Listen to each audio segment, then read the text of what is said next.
আমার স্বামী টিটু ঘর জামাই থাকতো আমাদের বাড়িতে, কিন্তু সে ছিল অকর্মা। কোনো কাজ করতে পারত না। কিন্তু তাকে আমি অনেক পছন্দ করতাম, তাই বিয়ে করে ফেলি।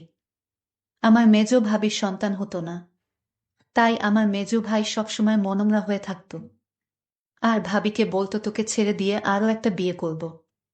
কিন্তু হঠাৎ একদিন রাতে লক্ষ্য করলাম আমার স্বামী টিটু মেজ ভাবির ঘর থেকে বের হচ্ছে। তার কিছুদিন পর ভাবি মহতে যাচ্ছেছ। আমি তা শুনে আমার মাথা ঘুরে গেল। তাহলে কি আমার স্বামী ভাবিকে?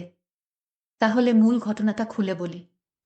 মাঝরাতে পানি খেতে উঠে নিজের স্বামীকে মেজ ভাবির ঘর থেকে বের হতে দেখে চমকে উঠল দিবারা। মেজ ভাইয়া 4 দিন হলো ঢাকায়। এখন ভাবি একা ঘরে। আমার স্বামী এত রাতে মেজ ভাবির ঘরে কি করতে গিয়েছিল সেটা জানার জন্য আমার মাথায় ঘুরপাক খাচ্ছে। এই ঘরের দিকে স্বামীকে আসতে দেখেই দরজা ভিজিয়ে দিয়ে বিছানায় উঠে ঘুমানোর অভিনয় করল দিবারা। তার স্বামী দরজা ঠেলে সন্তর্পণে হেঁটে এসে বিছানায় তার পাশে শুয়ে পড়ল। দিবারা এই বাড়ির মেয়ে, তার স্বামী ঘর জামাই। দিবারা জানে কোনো রকম অপরাধ করলে তাকে সহ তার স্বামীকে এই বাড়ি থেকে বের করে দিবে ভাইয়েরা। তাই এই ব্যাপারে আর কোনো কথা বলে না দিবারা। পরের দিন সারাদিন মুখ কালো করে রাখলেও তার স্বামী টিটুকে এই বিষয়ে কিছুই জিজ্ঞেস করে না সে। তারপরের রাতে দিবারা আর কিছুতেই ঘুমাতে পারে না। তার বিশ্বাস তার মেজ ভাই যতদিন শহরে আছে প্রতি রাতেই বোধহয় তার স্বামী মেজ ভাবির ঘরে গেছে। কিন্তু ঘরে গিয়ে কি করলো এটা তো আমি দেখি নাই। শুধু দেখতাম মেজ ভাবির ঘরে যেত। কেন যেত দিবারার মনে সন্দেহর সৃষ্টি হল। তার বিশ্বাসকে সত্যি প্রমাণিত করতেই যেন ধীরে ধীরে টিটু দিবারার পাশ থেকে গড়িয়ে মেঝেতে নামল। এরপর পা টিপে টিপে ঘরের দরজা খুলে বাইরে চলে গেল। রাত এখন কয়টা হবে? 1টা, 2টা। টিটু কোনো কাজ না জোগাড় করতে পারায় ভাইদের উপর নির্ভর করেই বেঁচে আছে তারা দুজন। দিবারা টিটুর এই অর্থ উপার্জনের অক্ষমতাটাই পুষিয়ে দেয়, সারাদিন গাধার মতো বাড়ির কাজ করে। সারাদিন কাজ করায় শরীর এতই ক্লান্ত হয় যে সারারাত মরার মতো ঘুমায় দিবারা। কয়বার টিটু তাপ্পড় দিয়েও দিবারার ঘুম ভাঙাতে পারেনি। তাই রাতে যে দিবারা জেগে থাকতে পারে এমন কোনো ভয় তার ছিল না বলা যায়। আর এই সুযোগে মেজ ভাবির ঘরে যেত। কিন্তু কেন যেত তা আমি কিছুই জানতাম না। পরদিন রাতে দিবারা ঘুমায়নি। সে রাতে জেগেছিল তার স্বামী কি করে তা জানতে। তখনই দেখল দিবারার স্বামী বিছানা থেকে ধীরে ধীরে উঠে গেল। ঘর থেকে বের হয়ে মেজ ভাবির ঘরে গেল। কিছুক্ষণ পর মেজ ভাবির ঘর থেকে চিৎকার শোনা যাচ্ছে। মনে হচ্ছে ভাবির এক অন্যরকম চিৎকার। আমি ভাবতে থাকলাম কি হতে যাচ্ছে এখানে। আমি কিছুটা আন্দাজ করতে পারলাম না আসলে ওই ঘরে কি হচ্ছে। টিটু চলে যেতেই বালিশে মুখ গুজে ফুপিয়ে কেঁদে উঠল দিবারা। সে তার স্বামীকে কত ভালোবাসে। সে কিনা করে সারা দিন তার জন্য, আর সে কিনা তার সাথে বিশ্বাসঘাতকতা করতে পারে। দিবারা ভাবল ওই ভাবির ঘরে কেন আমার স্বামী টিটু যায়, এটা আমার যে করে হোক জানতে হবে। পরের 2 রাত অনেক চেষ্টা করেও জেগে থাকতে পারল না দিবারা। সারাদিনের কাজের ধকলে এতই ক্লান্ত থাকত যে মাঝরাত পর্যন্ত বিছানায় শুয়ে জেগে থাকা তার পক্ষে অসম্ভব ছিল। তারপরে যখন মেজো ভাই চলে এলো তখন থেকে দিবারা কিছুটা নিশ্চিন্ত হল। তারও কয়েকদিন পর এক রাতে গভীর ঘুমে ঘুমিয়ে রয়েছে দিবারা। অনেক ধাক্কাধাক্কি করে তাকে উঠালো তার স্বামী টিটু। ঘুম জড়ানো ক্লান্ত কণ্ঠে দিবারা বলল, কি হয়েছে? এত রাইতে ডাকেন কেন? লাইটটা একটু জ্বালাও তো। সারাদিন কাম কইরা কুল পাই না। উনি আছেন তার চিন্তায়। এখন ঘুমান। এই বাড়ির সবচেয়ে অবস্থাপন্ন বলা যায় মেজু ভাই শহীদকে। তার স্ত্রীও অবস্থাসম্পন্ন ঘরের মেয়ে। শহীদ মিয়ার বড় চালের আড়তের ব্যবসা। গ্রামের দিকে হলেও শহীদের ঘরটা দেখার মতো। ইট সিমেন্টের দেয়াল আর টিনের দোচালা। তার ডান পাশে 2টো ইটের তৈরি ছাপড়া ঘরে থাকে ছোট ভাই বাদল আর বড় ভাই জলিল। তাদের 2টো ঘরের মুখোমুখি উঠান পেরিয়ে একটা টিন আর বাঁশের তৈরি ঘর। এখানেই দিবারা আর টিটুর সংসার। দিবারা খুব চিকন আর কালো হওয়াতে বাবা মায়ের মৃত্যুর পর 3 ভাই অনেক খুঁজেও কোনো পাত্র পায় না। শেষমেশ এক ভব ঘুরে ভাদাইমা গোছের এই টিটুকে ঘর জামাই হিসেবে আনে। ভেবেছিল টুকটাক কিছু কাজে তাকে লাগাবে। কিন্তু সে পুরোই অকর্মা। সেই দিনের প্রায় 1 মাস পর বাড়িতে বিরাট উৎসবের মতো আয়োজন হলো। দিবারার ছোট ভাইয়ের 2টা আর বড় ভাইয়ের 3টা সন্তান হলেও মেজ ভাই বিয়ের 4 বছর পরেও সন্তানের মুখ দেখতে পারেননি। মেজ ভাই আরেকটা বিয়ে করবেন কিনা এটা নিয়ে চিন্তা ভাবনা করছিলেন। যে স্ত্রী তাকে সন্তানের মুখ দেখাতে পারবে, মেজ বউকে তাহলে এই বাড়ি ছেড়ে চলে যেতে হতো। ঠিক এই সময়েই আনন্দ সংবাদটা পেল সবাই। মেজ বৌমা হতে চলেছে। মেজ ভাইয়া আর ভাবির আনন্দ দেখে কে। এই উপলক্ষেই এই উৎসব আয়োজন। দিবারা যখন আনন্দের সাথে টিটুকে এই খবরটা দিল তখন সে সামান্য একটু মুচকি হেসে বলল, ভালোই তো। শুনছিলাম কোনো ফকিরের কাছ থেকে পানি পড়া নিচ্ছে। ফকিরটা কামেল। সেও কি যাবে নাকি সেই ফকিরের কাছে? কোথায় থাকে সে? যেখানেই থাকুক, তুমি যাবে কি না সেটা বলো। দিবারা বলল, আমার দরকার নাই। আমি সবই বুঝি, তুমি ভাবিরে ফকিরের কাছ থেকে পানি পড়া এনে দাও, এটা তোমার বানানো কথা। এটা আমি বিশ্বাস করি না। দিবারা আরো বলল, আমি একদিন তোমার এই রহস্য খুঁজে বের করব। আর যেদিন তুমি ধরা পড়বে সেদিন বুঝতে পারবে তোমার কি অবস্থা হয়। টিটু তখন বলেছিল, তুমি আমারে বিশ্বাস করো না। দিবারা বলল, করি, কিন্তু তুমি তোমার প্রতি আমার বিশ্বাস দিন দিন উঠে যাচ্ছে। যতদিন পর্যন্ত আমি জানতে না পারবো তুমি মেজ ভাবির ঘরে কেন যাও, ততদিন পর্যন্ত তোমার প্রতি আমার আর বিশ্বাস হবে আর হবে না। দিবারা এই কথা বলে ঘুমাতে গেল।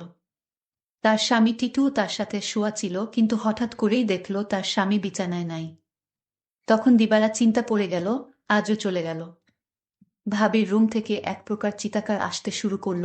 আমি কিছুই বুঝতে পারলাম না, এটা কিসের চিৎকার। মনে হচ্ছে মেয়েলি কণ্ঠ।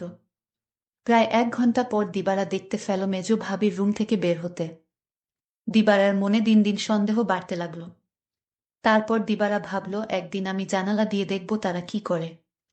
দিবারার স্বামী দিন দিন দিবারার প্রতি কমে যাচ্ছে।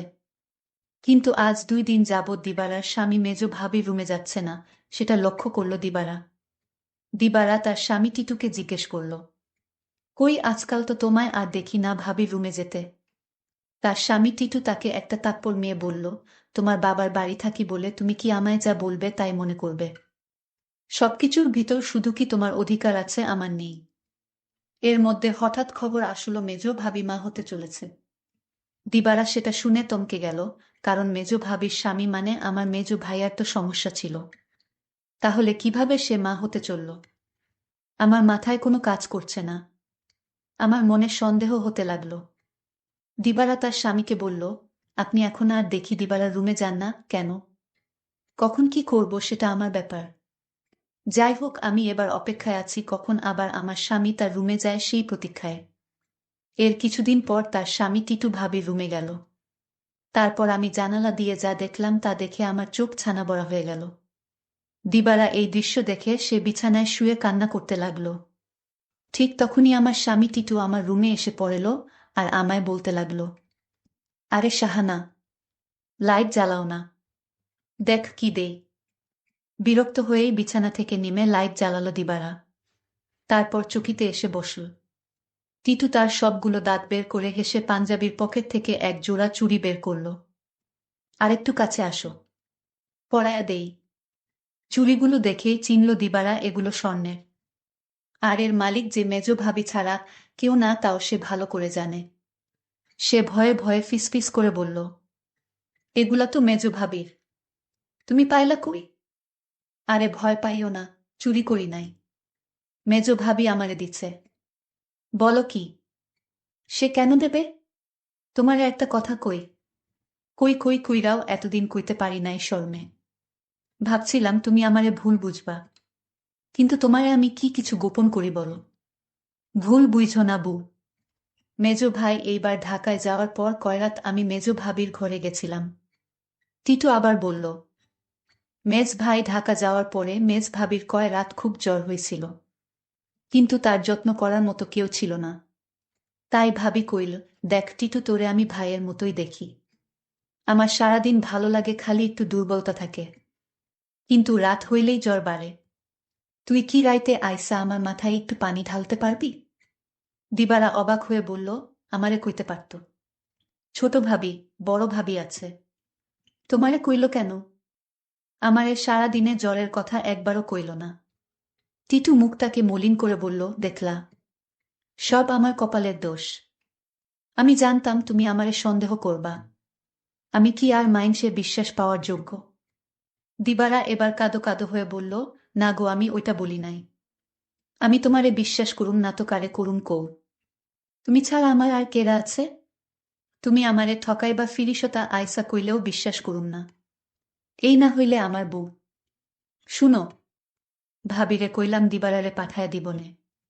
ভাবি কইল, আহা, বেচারি সংসারটার লাইগা কাজ কইরা সারাদিন মরতাছে, তারে আবার রাইতে ত্যাক্ত করা কেন? দিবারা জানে যে আমি তোমারে ভাই মানি। তুমিই আইসো, দিবারা কিছুই মনে করবে না জানলেও। ওর মন এত নষ্ট না। তবুও আমি তোমারে কিছু কই নাই ডরে। তাছাড়া বুঝি তো পরের বাড়িতে থাকি, বেশি তর্ক মানায় না।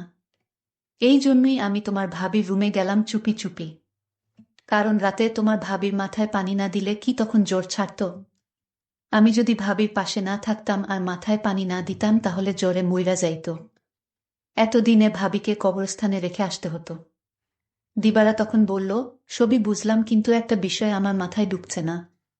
টিটু বলল, কি কথা তোমার মাথায় ঢুকছে না আমারে বলো। দিবারা তখন বলল, আমার মেজু ভাইয়ের সমস্যা ছিল, কিন্তু সে কিভাবে মা হতে চলেছে। আর ভাবির ঘর থেকে কিসের আওয়াজ আসত। টিটু তখন বলল, তুমি দেখি আবার আমাকে সন্দেহ করতেছ। এই সন্দেহটা তোমাকে দূর করে দেই। তোমার মেজো ভাবি একদিন আমায় বলল, আমার সংসারটা মনে হয় টিকবে না। আমি বলেছিলাম, কেন টিকবে না? কারণ আমার কোনো সন্তান নেই। তাই স্বামী আরেকটা বিয়ে করতে পারে বলে আমায় বলল। আর তখনই আমি বলেছিলাম, তোমার ভাবিকে শোনো, তুমি কিছু চিন্তা করো না, আমি সব ব্যবস্থা করতাছি।